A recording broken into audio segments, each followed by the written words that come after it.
balik lagi sama kita, aku Sultan dan aku Mutia di Infonya Hima. Gimana nih Mamen kabarnya? Semoga dalam keadaan sehat-sehat ya Kang. Amin.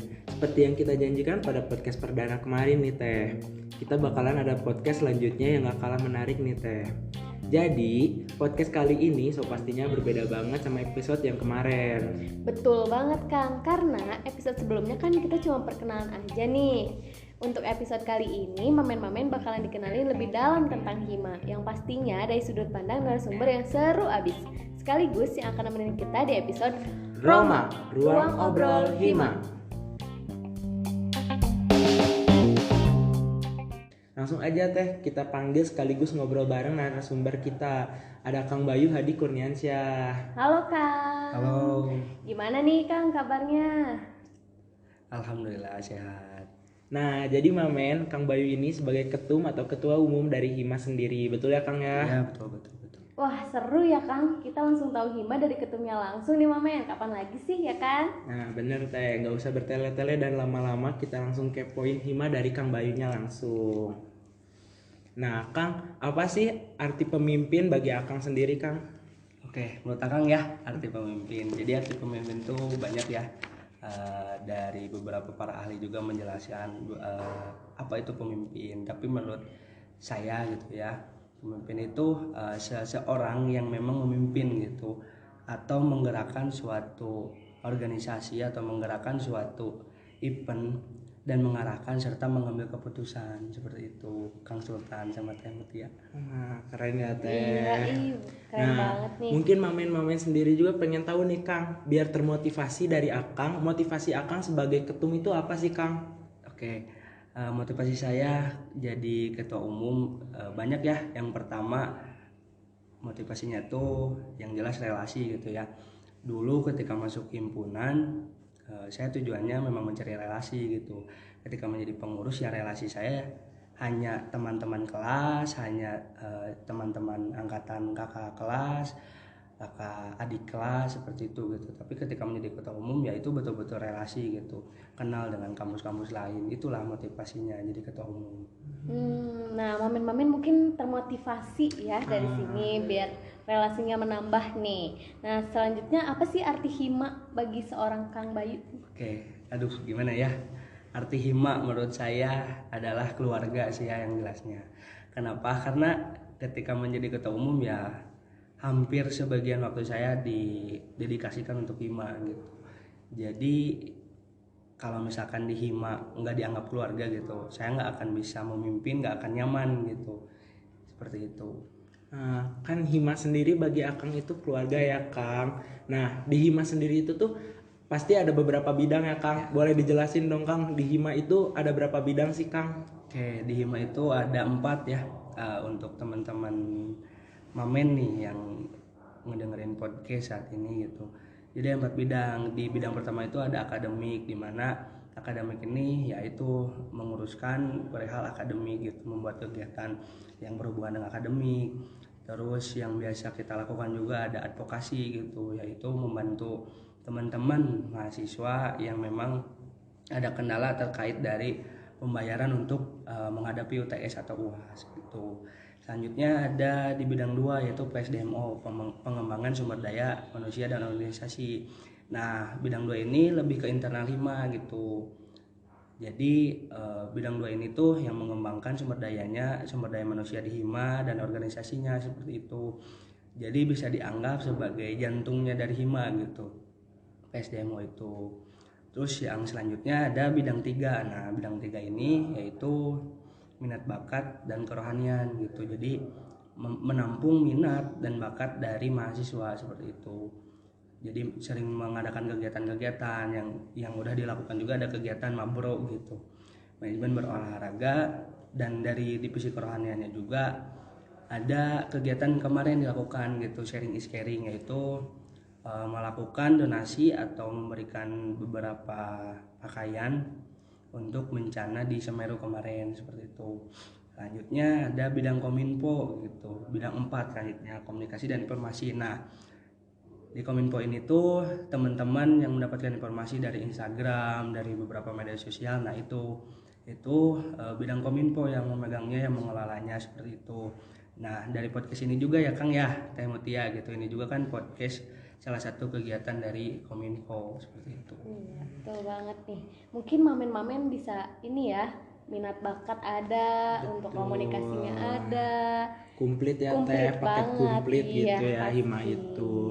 Nah kan Kang, di Hima itu tuh pasti kan Akang mempunyai banyak staff gitu. Nah gimana sih cara Akang biar nyatuin sifat-sifat staff-staffnya gitu biar tetap satu selaras gitu Kang?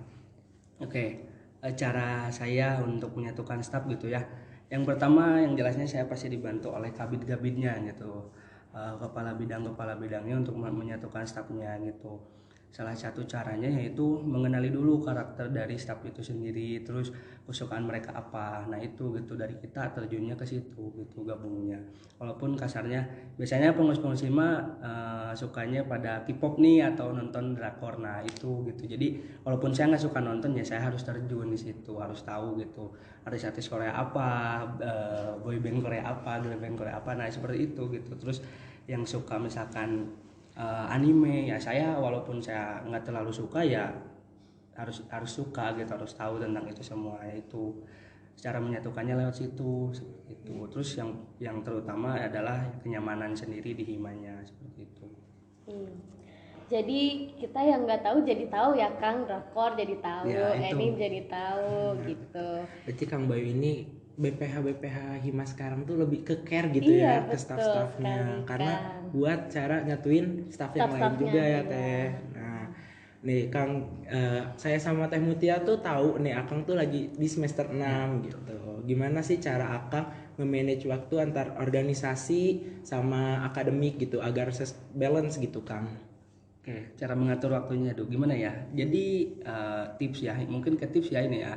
Tipsnya itu lebih ke prioritas dulu, skala prioritas yang jelasnya. Prioritasnya yang mana dulu? Misalkan antara akademik dan hima atau keperluan atau kepentingan pribadi gitu. Nah, prioritasnya skala prioritasnya. Kalau misalkan ada kelas nih, terus ada di hima ada kegiatan juga bentrok. Nah, biasanya saya tuh prioritasin dulu gitu, kira-kira yang mana yang memang paling penting gitu. Kalau misalkan yang berhubungan dengan akademik, biasanya saya selalu mewakilkan ke wakil gitu. Saya kan punya wakil ya, ada waketum gitu. Nah, diwakilkan oleh waketum seperti itu. Kalaupun memang ada acara keluarga, nah acara keluarganya dulu seperti apa, dengan pribadinya seperti apa dulu. Itu jadi balik lagi ke skala prioritas, cara manage waktunya.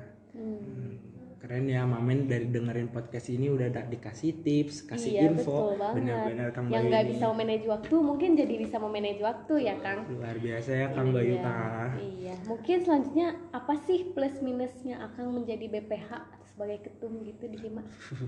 Plus minus, plusnya ya enak lah ya. Plus minusnya itu relasi, terus wawasan luas gitu. Yang minusnya yaitu memang banyak waktu yang harus diluangkan gitu ya. Jadi BPH harus banyak waktu yang diluangkan gitu. Seperti yang biasanya saya harus mengurangi malam mingguan gitu kan, biasanya kan teman-teman juga gitu ya malam mingguan. Nah, malam minggu saya tuh selalu di himpunan gitu karena mengurus beberapa, dan begitu sebaliknya gitu. Jadi minusnya itu gitu, saya jadi mengurangi main gitu. Tapi itu juga bisa masuk ke plus gitu, mengurangi main gitu. Tapi ya itu plusnya enak, banyak relasi, ketemu teman-teman di himpunan semua gitu, tahu beberapa permasalahan, bisa ngobrol langsung dengan kaprodi, bisa menyalurkan aspirasi mamen gitu ya, terutama aspirasi yang ditampung. Nah, disampaikan oleh saya langsung kepada kaprodi, kepada setprodi seperti itu. Jadi ini ya untuk jadi BPH sendiri itu tuh harus pinter-pinter bagi-bagi waktu ya Kang Ya, ya. betul, pintar bagi waktu. Karena pasti kalau kita ngejalanin suatu hal pasti ada plus dan minusnya. Ya, betul. Nah kan tadi Akang udah ceritain nih kalau misalnya jadi BPH tuh harus ngurangin main. Mungkin Akang punya pengalaman yang menarik yang bisa mamen-mamen dengerin nih.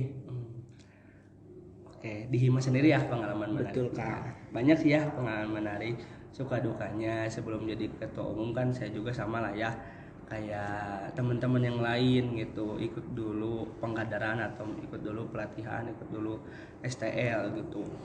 Nah itu di situ gitu pengalaman menariknya di STL ketika baru mau masuk himpunan. Saya ditunjuk jadi ketua kelompok gitu ya, ketua kelompok yang seru lah ya sebetulnya gitu ya. Main basah-basahan gitu, terus harus ngatur kelompoknya gitu yang cewek-cewek seperti itu. Terus yang kedua pastinya dari beberapa proker ya gitu. Mungkin proker yang paling berkesan untuk bagi saya gitu ya ketika jadi staf atau pengurus yaitu ketika manifest tahun kemarin gitu, dimana saya jadi staf dari divisi acara tapi koornya sakit dan begitupun KP-nya sakit. Nah itu sih yang menariknya gitu. Saya harus membackup dua itu gitu, menjadi kalau cek Sunda nama beberebetan lah ya, diberebetkeun gitu. Jadinya terus memang itu kan lagi Covid gitu, memang susah gitu ya untuk ketemu tuh, rapat tuh pasti online. Dan saya tuh divisi acara tuh yang di Bandung 2 orang gitu. Jadi yang di Bandung tuh menghadap ke Kaprodi, ke Sekprodi gitu, itu berdua gitu. Tanpa koor gitu ya, koordinator di himpunan tuh. Nah itu sih yang berkesan menghubungi ini walaupun teman-teman di acara yang lain juga bekerja, cuman yang lebih aksinya tuh ya saya gitu terkait survei dari tempat itulah. Ketika hari H ya itu gitu yang menariknya semua sama saya di babad lahnya, kata Sundanya mah di babad dihabisin gitu terkait menghubungi GS, menghubungi pemateri gitu, follow up gitu ya. Mungkin itu ada kesalahan dari saya juga di manifest tahun kemarin tuh. Saya tidak menempatkannya di posisi humas, tapi ya itu pengalaman menariknya. Jadi seru lah ya. Jadi seru gitu. Jadi semua divisi itu asa di genggaman saya gitu. Tapi itu suatu kesalahan gitu. Tapi karena terkait kondisi juga. Terus yang menarik juga gitu ya. Ketika jadi ketum banyak lah ya ketemu keluhan-keluhan, ketemu apa ya masalah-masalah yang memang belum pernah dihadapi. Nah itu sih yang bikin menarik bagi saya gitu, menarik yang memang harus dihadapi, yang harus diselesaikan gitu. Terus ketika menjadi ketua umum yaitu ketika adanya kegiatan dari luar kampus gitu ya. Saya juga kan sama Kang Sultan ya keluar gitu, keluar kampus di mana saya harus ke Tangerang. Nah itulah pengalaman menariknya jadi ketua umum. Kita pergi ke Tangerang, kita 2 hari di sana, ada kegiatan ketemu teman-teman kampus lain yang sama satu jurusannya, ketemu ketua-ketua umum yang dari univ lain. Itu sih jadi pengalaman atau sebetulnya itu yang saya cita-citakan ya sebetulnya, mendapatkan relasi itu yaitu itu yang menarik bagi saya gitu. Jadi mungkin mamen-mamen yang pengen banget nih ya nggak bisa ngomong gitu kan, nanti kita di sini bisa belajar gitu ya Kang, bisa public speakingnya juga mungkin ya. Iya, nah dari cerita pengalaman Kang Bayu sendiri itu juga menarik banget ya Teh ya. Iya. Nah Kang Bayu sendiri itu bisa ngehandle manifest walaupun katanya tadi salah, cuman hebat banget ya Teh. bisa ngehandle sendiri gitu ya, meski ya minim gitu ya Iya, SDM-nya gitu. betul. Nah, pencapaian apa sih Kang saat jadi ketum yang Akang banggakan gitu? Banyak ya pencapaian yang saya rasakan gitu ketika menjadi ketua umum, itu pertama relasi yang memang saya dulu inginkan gitu, yang saya cita-citakan relasi. Alhamdulillah walaupun belum, masih sedikit lah ya, belum terlalu banyak. Terus kedua pencapaiannya yaitu saya bisa membuka lagi jalan ke kancah nasional gitu dari himpunan, dimana himpunan sendiri itu tuh vakum lah ya selama kurang lebih 10 tahun di kancah nasional tuh gitu, di himpunan mahasiswa manajemen Indonesia. Nah di periode saya alhamdulillah gitu dikasih jalan, dikasih peluang untuk aktif lagi di kancah nasional gitu, biar himpunan kita tuh lebih dikenal lagi, kampus kita lebih dikenal lagi seperti itu. Terus pencapaian lanjutnya ketika jadi ketua umum banyak lah ya, bisa memanage waktu, terus bisa kenal lah ya sama orang-orang yang nggak di Jawa Barat aja, nggak di Bandung aja gitu, ketemu adik tingkat, terus ketemu karakter-karakter yang berbeda gitu, budaya yang berbeda. Nah itu gitu harus disatukan itu. Terus saya juga pencapaian yang bisa dikatakan ini simpel sih ya, alhamdulillahnya saya dikelilingi oleh BPH yang memang bisa bekerja sama dengan saya, begitupun pengurus-pengurus saya gitu ya, bisa bekerja sama seperti itu. Terus udah sih kayaknya itu pencapaiannya. Keren banget ya pencapaiannya, pencapaian terbesar mungkin ya ini. Iya. Tadi kita mamen-mamen udah dikasih tips, terus dikasih tahu Hima itu keluarga bagi Kang Bayu, terus cara Kang Bayu nyatuin staff, cara Kang Bayu nge-manage waktu, terus cerita Kang Bayu plus minus jadi BPH, pengalamannya udah banyak banget Udah ya banyak Teh. banget. Mungkin mamen-mamen tadi kan udah dengerin nih cerita yang tadi dari Kang Bayu. Mungkin mamen-mamen masih kepo sama Kang Bayu, bisa langsung follow IG-nya ya Kang ya. Dengan apa Kang IG-nya? IG-nya aduh Mungkin mamen-mamen pengen tahu lebih tahu gitu Kang. Iya Kang, mungkin masih kepo gitu, ada yang pengen ditanyain langsung aja gitu. boleh dicek aja ya IG-nya. Aduh saya tuh gimana ya kalau promosi itu promosi diri. IG-nya ada di Bayu Hadi 18, boleh lah. Boleh teman-teman mamen kalau mau ngechat saya, mau nge-DM boleh tanya-tanya misalkan seputaran Hima atau seputaran di kampus gitu ya. Tuh. Mamen-mamen juga kalau misalnya pengen tahu informasi-informasi yang nggak kalah biar nggak ketinggalan juga Teh, bisa Iya. di follow IG-nya Hima sendiri. Iya betul Teh, ada di @himafeb_unpas, M-nya double ya Kang. Betul. Terus Hima sendiri tuh bukan selain Instagram aja, ada Twitter dan YouTube. Untuk Twitternya apa Teh? Twitternya di @himafeb_unpas 21 pastinya. Untuk YouTube-nya apa Kang? @himafeb_unpas. Nah, untuk mamen-mamen sendiri buat dengerin podcast ini bisa dengerin di mana aja Teh? Di Spotify, di YouTube pun juga ada Kang. Nah, untuk di YouTube jangan lupa turn on your notification ya Iya, Teh. betul banget Kang. Nah, kita selaku MC mau bilang makasih nih Kang buat Kak Akang udah jadi narasumber infonya Hima di episode Roma, Ruang Obrol Hima gitu Kang. Makasih banget udah nemenin mamen-mamen dan ngobrol-ngobrol banyak lah sama kita Kang. Ya, sama-sama ya. Saya juga terima kasih udah diundang di podcast ini. Gak kerasa ya Teh Iya, ya. gak kerasa Kita banget, udah Kang. ngobrol panjang lebar sama Kang Bayu seputar Hima, dikasih tips dan lain-lain.